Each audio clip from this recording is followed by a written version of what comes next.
super snap so hard, no one's seen him for 2 weeks. Yeah, seriously, 2 weeks. Yeah, no super snapping with our next guest.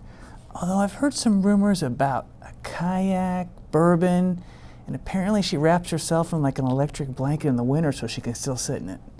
I know, crazy.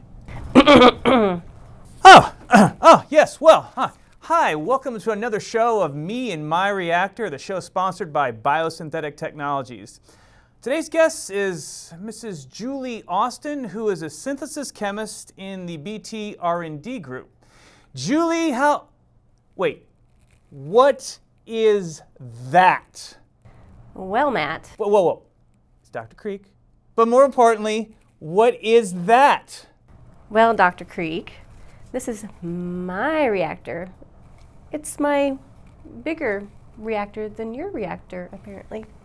Wait. The show is me and my reactor. It's not me and my and your reactor. Like, our people got you about this, right? Well, you've got your reactor, and I've got my reactor, my bigger reactor.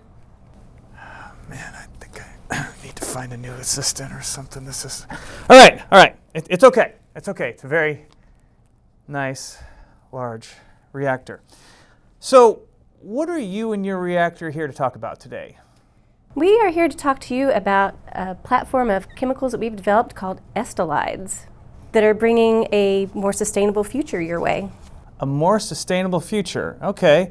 Estolides. Wait, estolides. Dr. Lutz came on a few episodes to talk about those. You know that guy? Yes, we work together very closely in the laboratory. Does he worm for you? I have not seen him worm. I'm going to ask them that as soon as I get back, though. Okay. We do work together in the laboratory and developing a whole entire platform of technology. So far we've developed 6-7 compounds, and we're working on many, many more. Okay, well, that sounds exciting. You seem passionate about synthesis chemistry, which always kind of befuddled me in like preschool or wherever you learned that type of stuff. Well, I care very deeply about our planet and the future and future generations to come.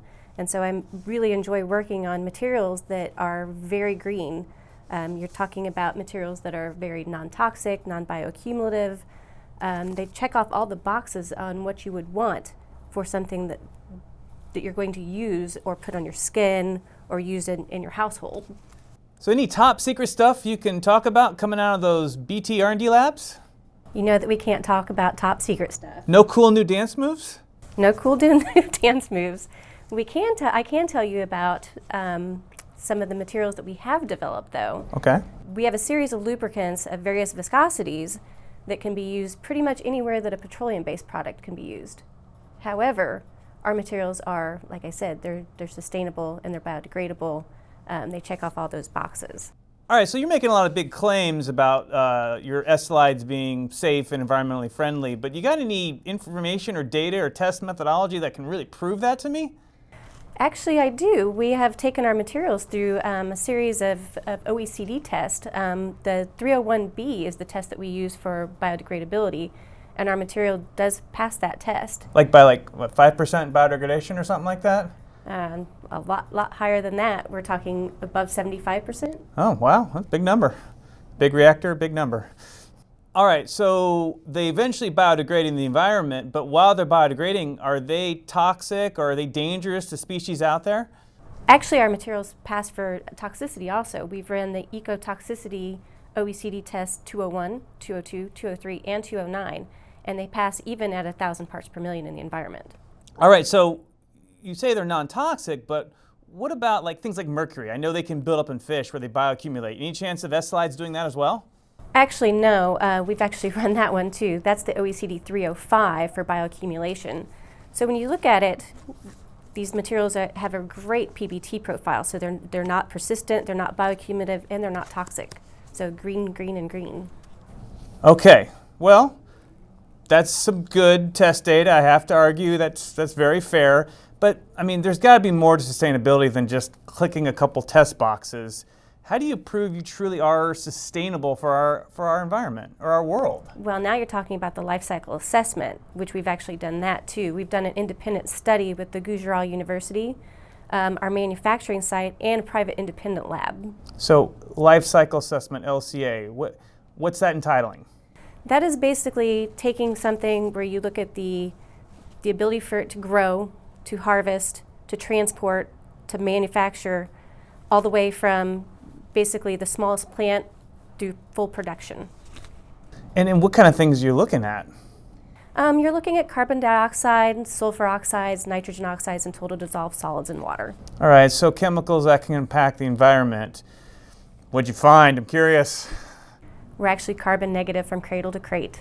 So carbon negative, that means the plants absorb more carbon dioxide than you use in making the molecule? That is 100% correct.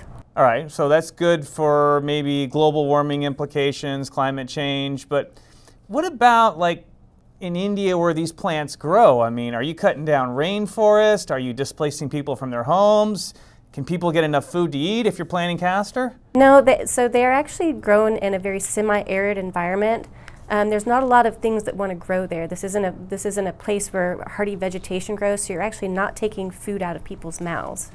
It's actually a really great for the socioeconomics of India also, because you're putting a lot of farmers to work in an area that doesn't really grow anything else besides castor. All right, Julie, so it sounds like good for the environment, maybe good for climate change, good for the people that grow these crops, no habitat deforestation, but here's what I ask, does that pass forward to customers using biosynthetics products? Well, the great thing, because they are sustainable, anybody that uses our products can also claim sustainability.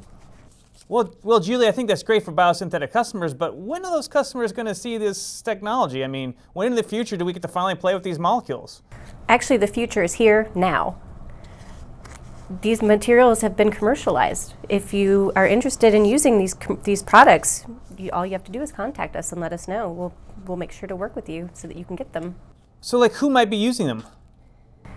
These are going to be anybody who uses a regular petroleum-based product can use our materials, depending on the viscosity grade. So you're talking metalworking additives, personal care, lubricants. There's a whole plethora of platforms that can use these materials. I even heard a rumor that you licensed some technology to someone studying diabetes for pharmaceutical applications. Yes, we did. So, that's another great place that you can find our materials. Well, thank you, Julie. We're just about out of time, but I do have one big question for your big reactor. Has that thing actually ever seen an Estelide? Yes, it's seen quite a few Estelides. I mean, that's how we got to commercialization in the first place on all of our products that are out there. And in the future, we'll be using this again for some of those super secret molecules that I'm not allowed to talk about right now. Bummer. Well, thank you and your much larger than my reactor for coming on our show today. Now, if you don't mind, why don't you kayak your way out of here? Wow, I have to admit that kind of looks fun, even with the reactor. Who knew? You know, she could use a bourbon though.